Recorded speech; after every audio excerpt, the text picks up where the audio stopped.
Well, everybody, here we go again. Somebody else was killed on a highway by a non-American, non-English speaking, non-license holding driver in a truck. I'll tell you the story.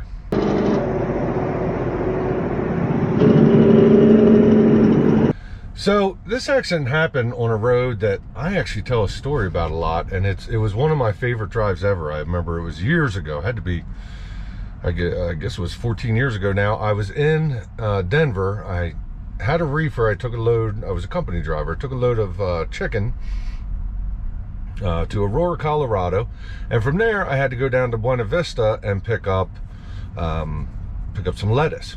And I saw the routes that I could take to get there, and it was either go down the interstate to Pueblo and go across 50, or drop down this 285, which I had heard about recently. Actually, I heard it in a TV show. It was being called the most dangerous highway in the United States. It was of the most dangerous highways in the United States. Now, this was in July, and I was empty. So what made it dangerous was, of course, bad weather.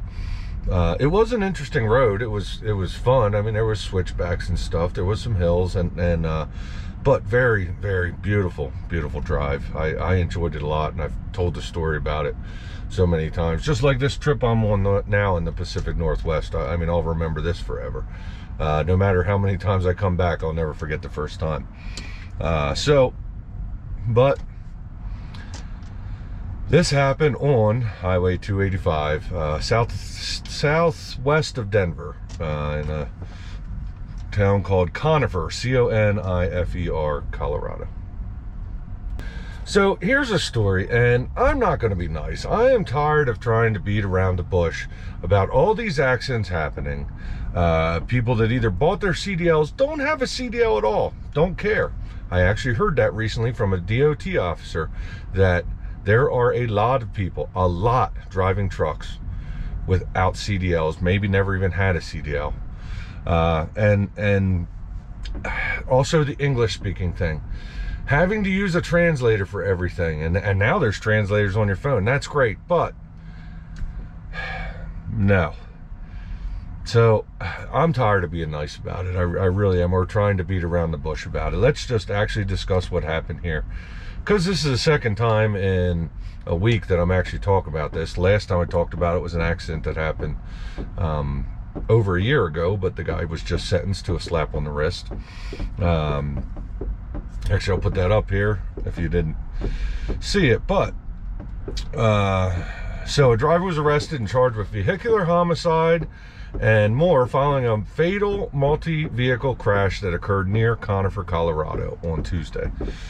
Ignacio Cruz Mendoza, 47, has been charged with vehicular homicide, vehicular assault, reckless driving, and driving a commercial vehicle with no CDL. The crash involved Cruz Mendoza occurred around 5 p.m. on June 11th on Highway 285 near mile marker 232. Officials say a truck driven by Cruz Mendoza sideswiped 5 vehicles while attempting to pass them. The pass attempt was not successful. You don't say. And the truck jackknifed, causing the truck's load of steel pipes and angle iron to fall off onto a pickup truck. That sounds like who we want hauling loads around. The pickup driver, Scott Miller, 64, was killed in the crash. Scott Miller, to the family of Scott Miller, I'm so sorry. I mean, he didn't deserve that, especially not at the hands of somebody that should not be driving a truck. Should not be driving a truck in our country, should not be driving a truck at all. So, one other driver suffered serious injuries, and from the pictures, I can't tell which car that would have been, because I think anybody that got out, any of them other cars that got out of this without serious injuries were pretty lucky. So witnesses reportedly said that the truck was traveling at speeds of 60 to 80 miles per hour through the area, which has a 45-mile-an-hour speed limit.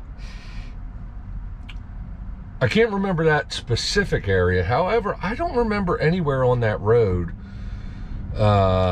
I don't even want to say. It's been too long since I was on there. I just don't remember anywhere on there that there was any kind of real speed allowed. Maybe there was some straightaways that allowed up to 65 or something. I don't know.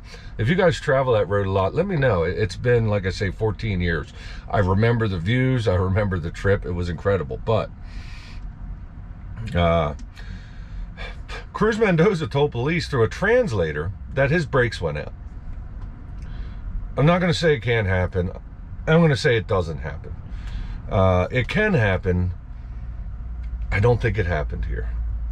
It can happen to well-maintained trucks, but not really, and not good drivers, and not drivers that, you know, were trained properly. You know, there are things that can happen. It's not like it used to be back in the day. There are things that can happen, but trucks are equipped with other equipment that can usually slow you down pretty good. Again, I don't want to say it doesn't happen, but anyway, Colorado State Police are investigating speed as a primary factor in the deadly crash. So I believe, you know, they have witnesses saying 60 to 80 miles an hour. Even if he did lose his brakes, then speed is definitely the primary factor in the crash. But Highway 285 was shut down for 14 hours, and the crash is under investigation. He did actually say that he had a commercial driver's license in Mexico. So, you know, tell me what your thoughts are. It's just, I mean, we can't just keep overlooking this or trying to be politically correct or being nice, okay?